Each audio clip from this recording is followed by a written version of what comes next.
Oiê! Hoje eu vim contar como foi o meu processo de seleção de mestrado na Universidade Federal da Paraíba para Psicologia Clínica.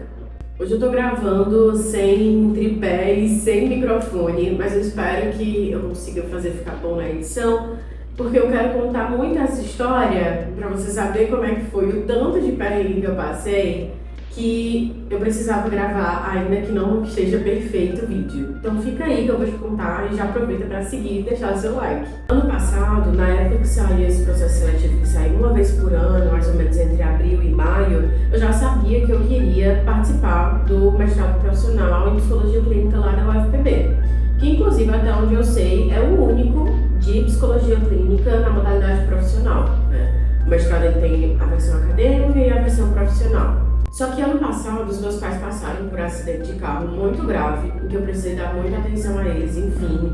Basicamente, passei mais de um mês completamente dedicada ao cuidado deles. Minha vida girando em torno disso, né? Então eu não consegui participar do processo seletivo.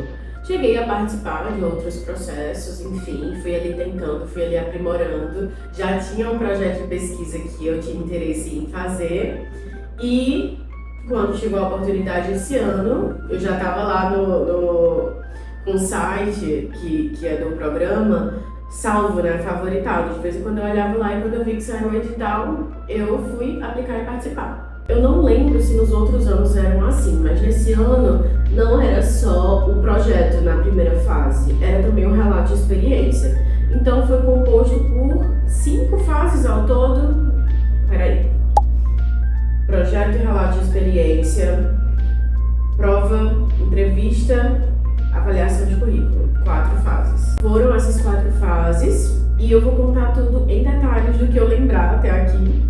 O que eu não lembrar eu vou colocando imagens aí para vocês irem vendo e acompanhando. Mas essa é uma história que vale a pena contar, ainda mais agora que eu sei que fui aprovada. Talvez essa história seria uma história difícil de contar se eu não tivesse sido aprovada, porque foi muito perrengue, muito investimento da minha parte para conseguir essa aprovação. O projeto, ele já estava mais ou menos estruturado e eu fui melhorando ele, né? Fui usando os recursos que eu tinha para melhorar ele. Usei inteligência artificial para ir me dando notas, né? Então eu produzia o projeto e mandava para a inteligência artificial para me avaliar. Talvez está faltando referencial, essas referências estão antigas, enfim. Então foi muito útil conseguir usar a inteligência artificial nesse sentido, né? Eu acompanho até um perfil, vou deixar aqui, que ela fala sobre essa coisa ética, essa coisa legal de usar a inteligência artificial na produção de textos, na produção não no sentido de gerar, né? Porque não pode, mas no sentido de ser ali um auxílio. E isso foi tudo que eu tive de ajuda. Muitas pessoas chegam no mestrado com um orientador, né, conhecendo os professores, enfim, e eu não tive isso. Eu me senti até meio ingênua, assim, tipo, eu não vou passar porque ninguém me conhece, eu não tenho referência nenhuma, mas ainda assim eu fui. E surpreendentemente eu tirei uma nota 9 no meu projeto de pesquisa. No relato de experiência, eu não lembro exatamente quanto foi, um 8,5 mais ou menos, eu vou deixar aí. E essas 2 notas, elas eram somadas e divididas entre elas e resultavam numa média, né? E essa média era a primeira nota. A segunda etapa foi a mais desafiadora para mim, com toda certeza. Eu tinha uma viagem marcada para Foz do Iguaçu no dia 11 de junho. E existe ali, né, um cronograma que a gente sabe mais ou menos quando é que vai ser. E eu sabia que a segunda etapa da prova ia ser dia 12 de junho, então seria um dia depois da minha viagem, eu já estaria lá na viagem, teoricamente, em Foz do Iguaçu, e essa viagem já estava comprada há um tempão. Só que, chegando uma semana de antecedência, mais ou menos, que saiu o resultado, eu vi lá que eu tinha passado e que eu ia participar da segunda etapa, ou seja, da prova. E aí que começou os perrengues. Eu tentei transferir minha passagem para João Pessoa, mudar o dia, enfim, de Juazeiro do Norte, né, para João Pessoa, porque eu sou aqui de Juazeiro do Norte, mas nada dava certo e, resultado da obra, eu tive que cancelar minha passagem saindo de Juazeiro do Norte.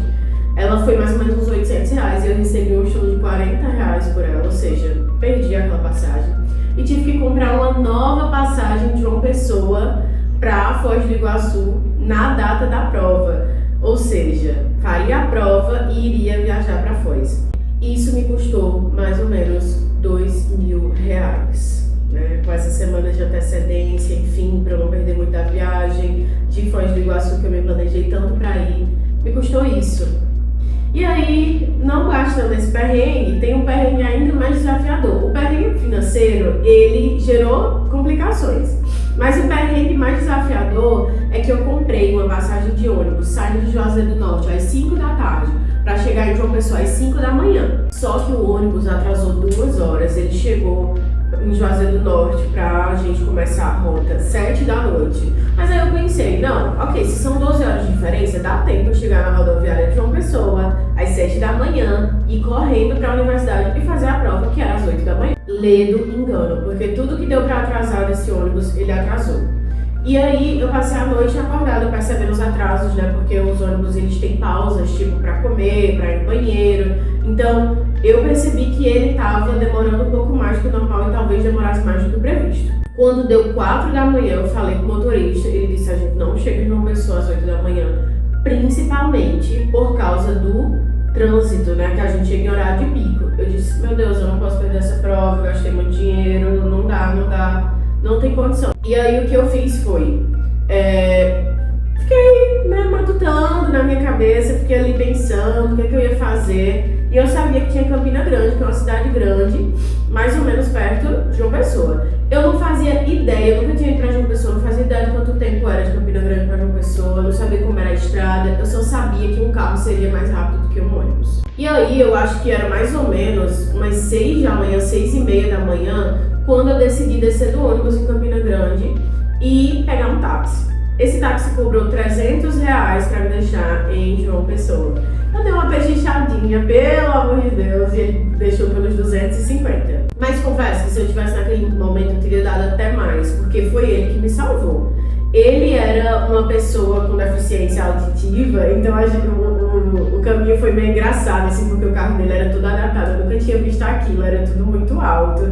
Mas ele estava dando tudo de si, muito rápido ele estava andando. E, de fato, assim, eu sei que eu teria perdido, com certeza, a prova se eu tivesse continuado no ônibus. Porque de carro eu ainda cheguei 5 minutos atrasada. O ponto é que desde que eu estava no ônibus às 5 da manhã, eu achei, não sei como, o WhatsApp do programa de mestrado e mandei mensagem para eles, explicando a situação, dizendo que eu estava desde 5 da tarde do dia anterior, né, esperando o ônibus, enfim, estava desde 7 da noite na estrada.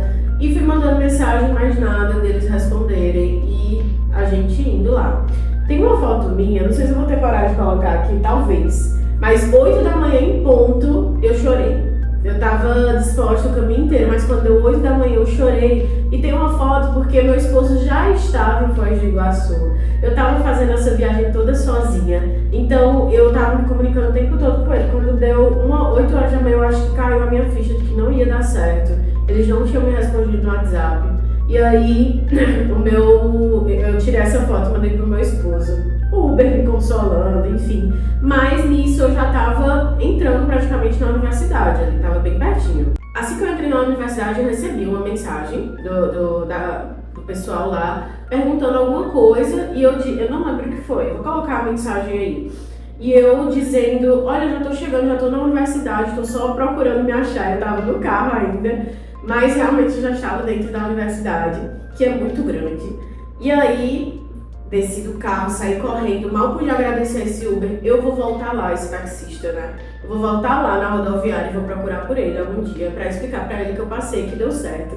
Porque ele foi muito gentil, ele torceu muito por mim. E aí eu saí correndo até a sala. Quando eu entrei na sala, eu lembro que a professora que tava lá, ela só olhou assim pro relógio e disse: pelo amor de Deus, eu tô na estrada desde ontem. Disse que eu com a mala de mão, né, que eu ia pra Foz do Iguaçu e com a mochilona. Aí veio a outra professora e disse: ah, você mandou mensagem no WhatsApp, tá tudo bem, a gente não começou ainda. E aí eu pude entrar, fazer essa prova. Ela começou às 8:30 da manhã e ia terminar 11:30 da manhã.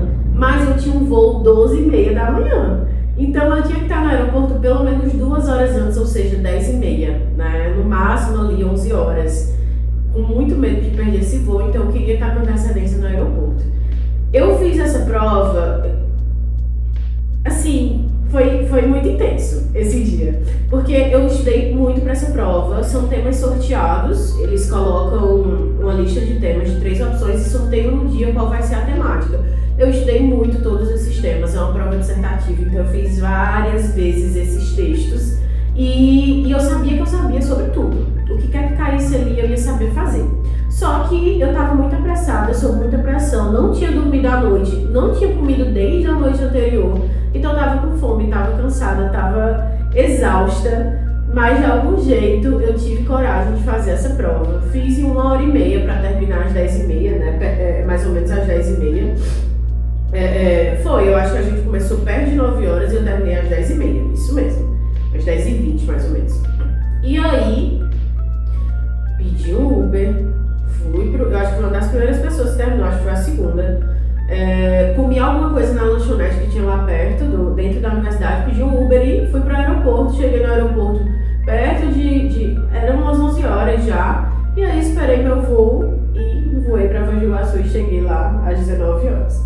Mas aí uma semana depois chegou o resultado da prova e eu passei, né, fui aprovada, também foi com 8 e pouquinho. A média das minhas notas foi entre 8 e 9, assim, sempre.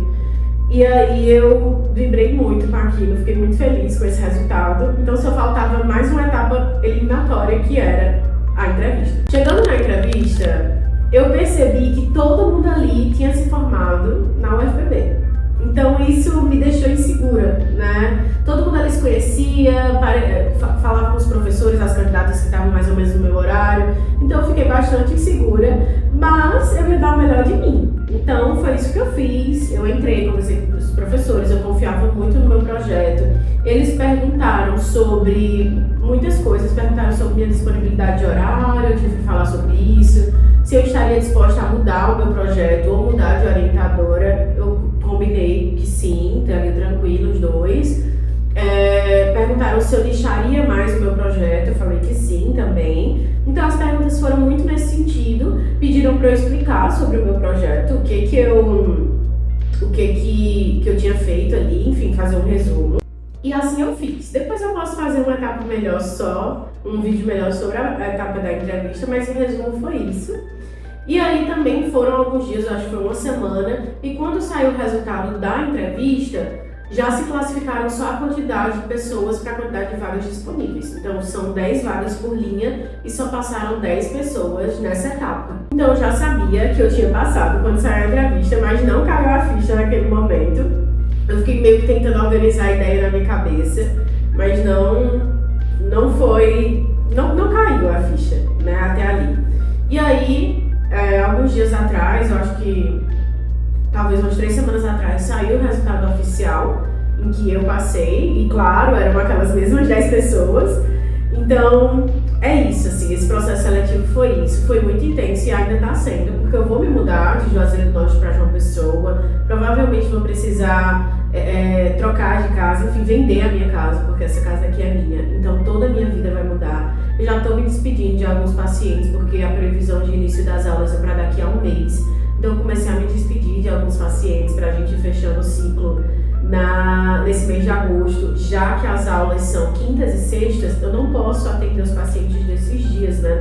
Não cabe só na segunda, terça e quarta. Eu consegui fazer alguns ajustes para não me despedir de todo mundo, mas para muitas pessoas que não têm outras flexibilidades de horário, está acontecendo e está sendo muito desafiador, muito difícil. Essa semana eu chorei depois de atendimento, assim, depois de precisar me despedir. Foi tudo muito... Tá sendo tudo muito sensível, eu tô processando tudo isso. É uma grande conquista, é uma grande alegria que eu sempre quis, mas ao mesmo tempo é muito custoso e eu acho que essa parte eu tô mastigando aos pouquinhos. Então é isso, é assim que aconteceu o meu processo seletivo, foi assim que foi. Esqueci de dizer que no final saiu a nota curricular, eu vou colocar aqui também como é que foi as notas, mas não é uma fase eliminatória, é uma fase só classificatória, por isso eu já sabia, né, na entrevista que quem tinha ficado ali já tinha passado, porque não tem como reprovar na fase de currículos, é só para organizar, né, a classificação.